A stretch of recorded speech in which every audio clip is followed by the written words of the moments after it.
Hi folks, Jublot Comics here. We got another upload today. I thought since it's Friday we might do a couple. See if we can get a little bit more interesting. Again, of course, it's my favourite character, Spider-Man, that I'm doing here. We've got issue 10 of the relaunch of Spider-Man with Todd McFarlane doing all the heavy lifting. And we've got a tremendous cover here with Spidey and Wolverine and the big white thing. What is that? Is that Wendigo? Again, fans of Spider-Man will be very familiar. Look at that. With this run of Spider-Man from the 90s, and you remember that first issue and the hype that was around about it, and then he decided he was going to go sideways, yeah, so that you just had to turn that page sideways, yeah. So of course McFarlane's artwork, there's not a lot you can see, especially in the 90s. I feel he was at the height of his artistic prowess here.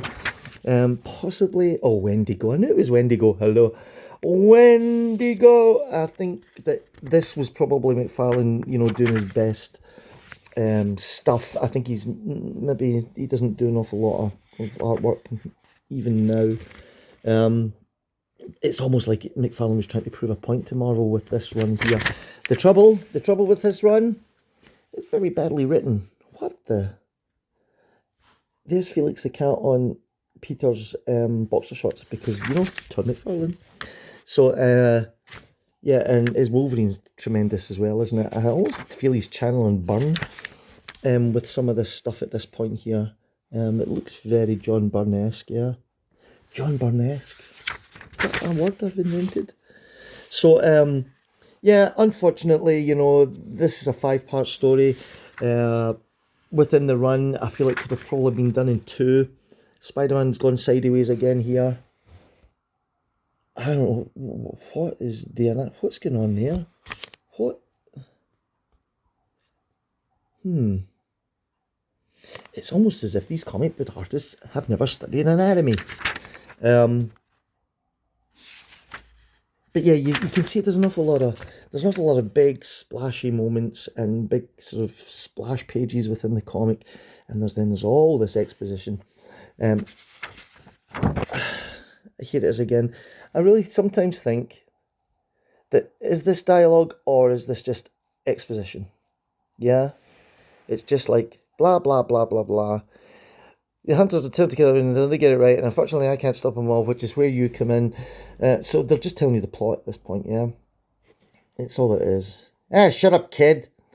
I don't want you to mow them down. Just remove the motivation. So, and then again here, you've got this big splash, and you know what my sensei said? No trace of Wendigo anywhere. So really, this is where McFarlane falls down when he's doing this kind of stuff, and he's got to get that plot moving forward, and so you get all this. It's just like blah blah blah blah blah blah blah. And I know it's worth wading through this. Yeah, it's the innocent animals that I'm concerned about. Are you, Wolverine? Are you really? If you were that concerned, you wouldn't be smoking in the middle of the forest. So, yeah, I think that's where. And then they come to some kind of conclusion. Then you get this sort of splash page here. So I guess it is what it is. Yeah. If you can buy these really, really cheap, and if you do buy them, just buy them and look at the pictures. What the hell? Do you know what I mean? It's worth it for the art. Here's the letters, please. Michael J. Phillips. I feel I've seen that name before. Who's this? Tim Wallace and David Marquez.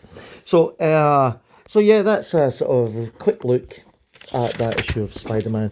Let's have one more glance at the cover. Unless you want pizza from these toils. It's here. So there we go. Remember to subscribe to the channel. Come on, that's 2 uploads I've done today. Why would you not subscribe at this point? It's 50 years of Captain America. There you go. Isn't that great? I love it. Right, see you in the next one.